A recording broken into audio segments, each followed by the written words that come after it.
Muy buen día, jóvenes. Hoy vamos a ver lo que es, siempre con programación con PHP, funciones y alcance de variables. Entonces, aquí lo que queremos que ustedes desarrollen como competencias, que pueden hacer funciones en PHP, que pueden hacer reutilización de código. O sea, ustedes identifican un trozo de código que lo utilizan más de una vez, lo extraen y lo convierten en una función y luego lo invocan de dos lugares distintos o más, dos o más lugares.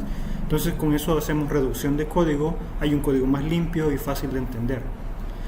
También lo que queremos es que conozcan los límites del ámbito de las variables.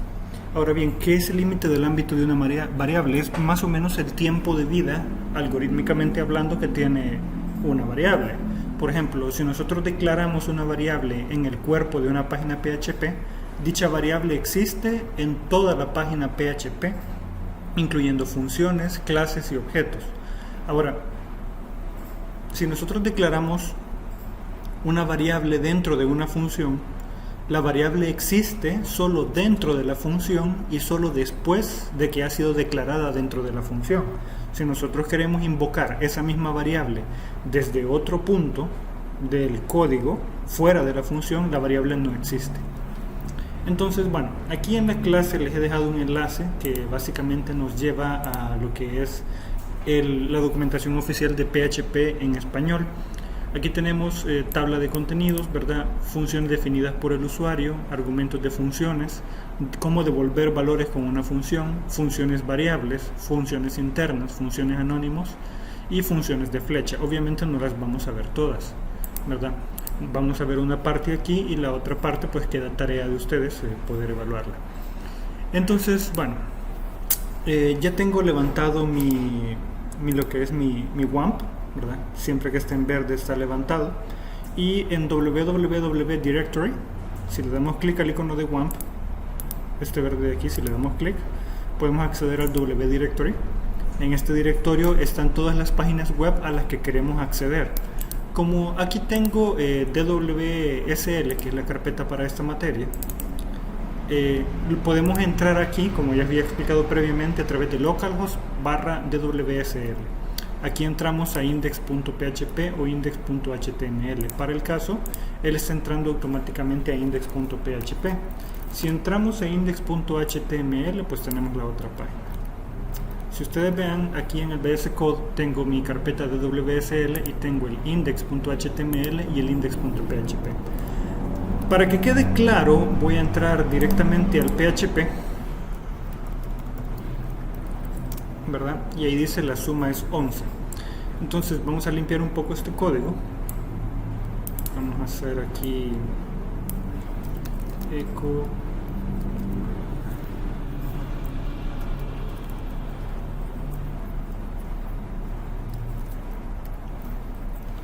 imprimimos un H1 que diga funciones y luego ahí tenemos funciones. Listo. Ahora,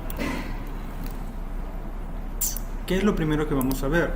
Vamos a ver funciones definidas por el usuario. ¿Por qué dice funciones definidas por el usuario? Porque pueden haber funciones definidas previamente dentro de lo que es PHP, o pueden haber funciones definidas dentro de alguna librería que nosotros descarguemos. Entonces, bueno, ¿cuál es la nomenclatura? Nosotros tenemos aquí la palabra reservada function, ¿verdad? Y aquí el nombre de la función.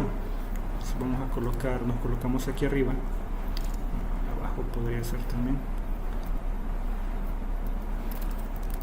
declarando una función. No uso tildes porque cambia el teclado de inglés cuando programo, por facilidad en el teclado. Entonces, function, y pues básicamente ya declaramos una función, nueva función. Luego una función pues tiene sus paréntesis. Dentro de los paréntesis no es necesario colocar el tipo de variable, solamente se coloca el signo de dólar como una declaración normal dentro de PHP. Variable 1, dólar, variable 2. Entonces, y pues luego abrimos llaves y podemos colocar aquí lo que nosotros queramos más un valor devuelto. Entonces podemos hacer aquí un echo dólar variable 1 punto, que es el concatenador de string. Hacemos una línea, luego punto dólar variable 2. y ahí está, ya funciona. Entonces si nosotros corremos la página PHP no va a hacer nada, porque no estamos invocando la función, solamente la hemos declarado. Ahora bien, si yo hago por ejemplo una invocación a la función antes de crearla, nueva función por ejemplo, y aquí pongo hola, coma, mundo, la clásica, pues ahí aparece, ¿verdad? Nueva función hola mundo, y él me hace un hola guión mundo. Como ustedes podrán observar, la función la estoy invocando antes de declarar lo que es la función, y funciona. Entonces, ¿qué es lo que sucede aquí? De que el intérprete, el Apache, lee primero toda la página web y recolecta todas las funciones o clases, objetos, estructuras antes de poder correr el código normalmente, ¿verdad? Ahora, si hago esto antes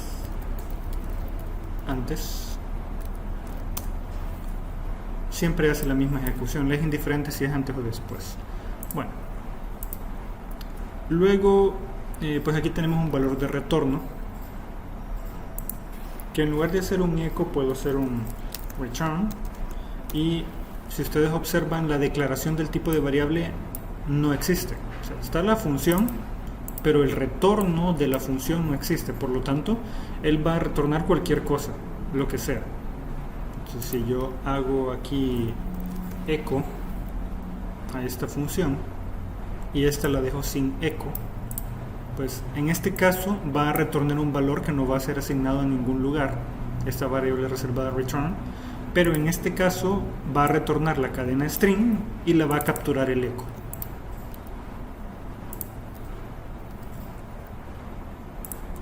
Ahí está, solo muestra la que está antes.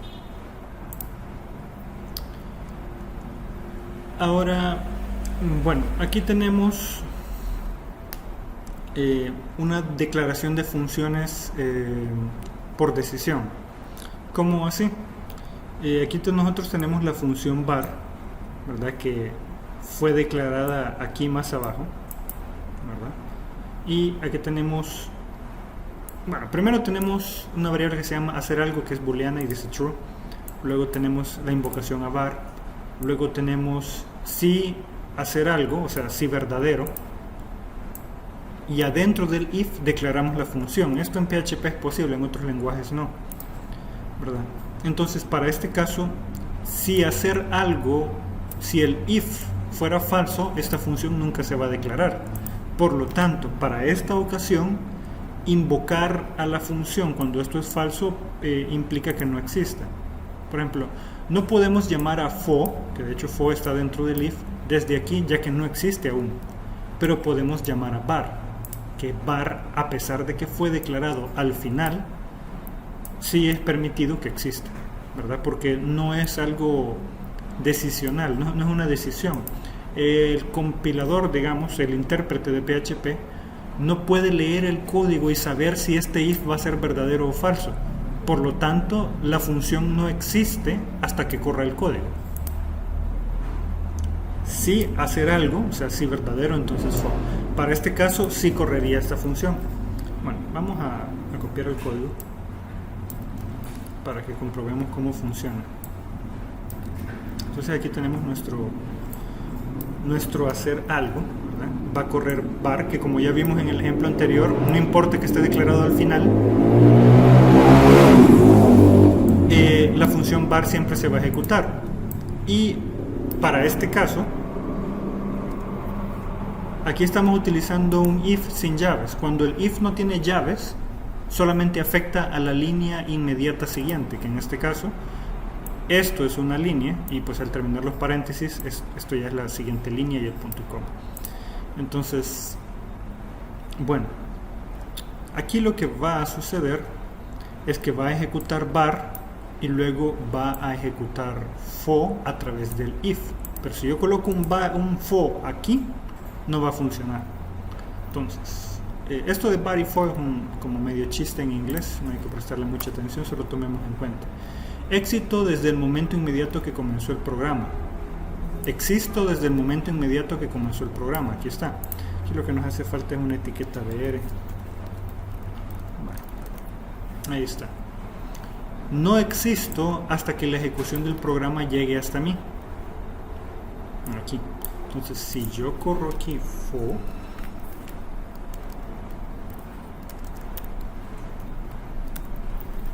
esto sí me va a dar un error. ¿Por qué? Porque estoy intentando correr fo cuando todavía no sabemos si el if va a ser verdadero o falso. Ahí está. Entonces, error fatal, llamada a una función indefinida fo, y ahí está la dirección en la línea 7. ¿Cuál es la línea 7? Pues es esta, la invocación, ¿verdad? Y aquí un poco de información extra por si queremos hacer análisis avanzado. Entonces, esas son las características. Bueno, posteriormente tenemos funciones dentro de funciones. Por ejemplo, yo puedo invocar a fo porque fo fue declarado de forma global, pero no puedo invocar a var porque aún no hemos corrido a fo, ¿sí? Entonces, copiamos este código, lo pegamos aquí. Claro, los comentarios los vamos a quitar.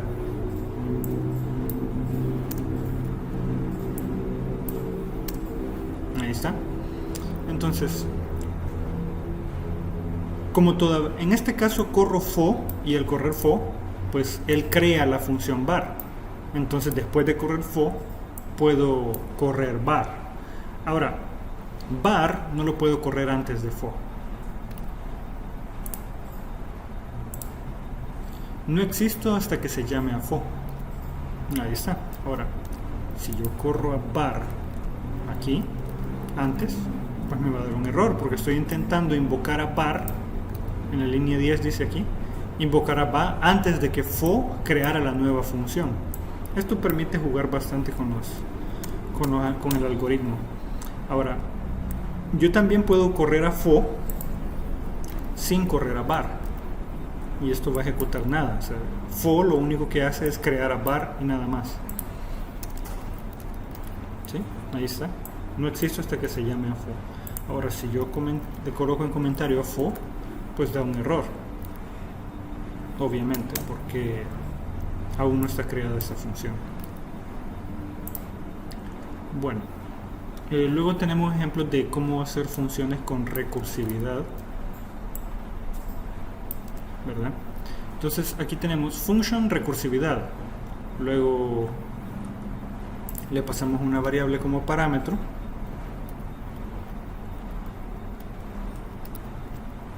y si la variable es menor que 20, la imprime y hace un salto de línea. Vamos a hacerle aquí un BR también. Y la recursividad la vuelve a invocar, pero incrementando la variable en 1. Entonces, en este momento no va a hacer nada, porque no la estoy invocando la función, queda en blanco. Pero si la invoco, recursividad, y aquí le paso 0 como parámetro, lo debe imprimir 21 veces. Bueno, de 0 a 19 salieron 20. Entonces, ¿qué fue lo que sucedió? Que él se invocaba a sí mismo, y cada vez que se invocaba, él incrementaba en 1 pues la variable que se pasó como parámetro. Algoritmos de recursividad. Bueno, después de esto tenemos lo que son el manejo de arrays. Se puede enviar un array simplemente y se captura, por eso no es necesario hacer una predeclaración. Entonces también tenemos el paso de parámetros de una función por referencia. Para el paso de parámetros con una función por referencia, lo vamos a sacar aquí aparte para poder verlo más claramente. En este caso se le coloca un ampersand antes. Es el que sacamos con Shift 6 en algunos teclados y Shift 7 si el teclado está en inglés. Entonces, ¿qué quiere decir con el paso por referencia? Bueno, vamos a analizarlo un poco. Aquí tengo una función que dice añadir algo y le paso una variable que se llama cadena. Luego, cadena utiliza un operador unitario que es para concatenar. A cadena le agregamos y algo más. Esta string que está aquí que dice y algo más. Entonces, recuerden que el operador punto es para concatenar y el punto igual es para hacer autoconcatenación, digamos. Luego tengo CAD, que significa cadena, una variable CAD fuera de la función. Y aquí dice, esto es una cadena, coma. Y cuando se concatene aquí dentro va a decir, y algo más. Ahora, cuando le damos añadir algo, nosotros invocamos CAD. Pasamos como parámetro CAD. Pero el hecho de que pasemos CAD como parámetro no quiere decir que después de correr la función, cuando adentro de la función se le concatene la otra parte del string, no quiere decir que lo va a mantener. Entonces, si observamos, el código primero al correr la página va a procesar la función. Y la primera línea que va a correr es esto. Va a asignar esta cadena string, esto es una cadena, a CAD. Luego cuando haga añadir algo CAD, se va a ir a esta línea de la función. Y esta cadena en este momento va a decir, esto es una cadena, coma, y nada más. Al entrar, CAD, cadena, se le va a concatenar y algo más. Pero, según el ámbito de las variables, esta variable que fue pasada como parámetro solo debe existir dentro de la función. ¿Sí? Al terminar la función, la variable debería eliminarse, a menos que se haga un paso por referencia, que es el ampersand. ¿Qué quiere decir? Que esta misma variable es esta misma, y cuando termina la función ella sigue existiendo. Entonces, si lo imprimimos, ahí está. Esto es una cadena y algo más. Ahora, si le quitamos el ampersand, entonces sí, al invocar la función y pasarle este parámetro, en este punto es como que declaremos una nueva variable, y aquí desaparece.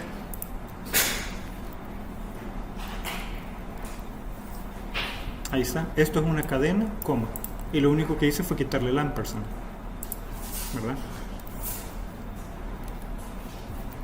¿Sí? Hay una gran diferencia entre paso por valor y paso por referencia. Entonces, bueno, también tenemos funciones con valores por defecto.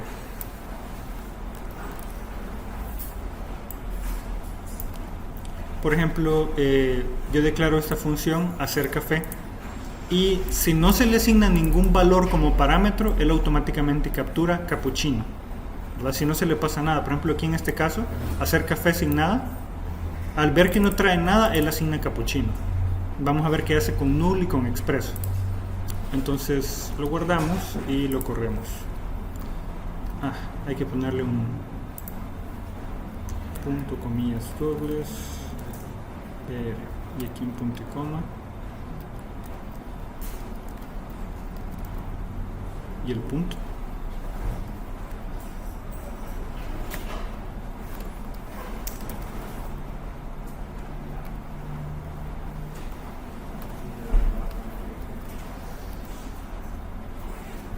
Vale. Cappuccino, cuando le pasamos null, él sí percibe un parámetro, por lo tanto no asigna un cappuccino y deja null.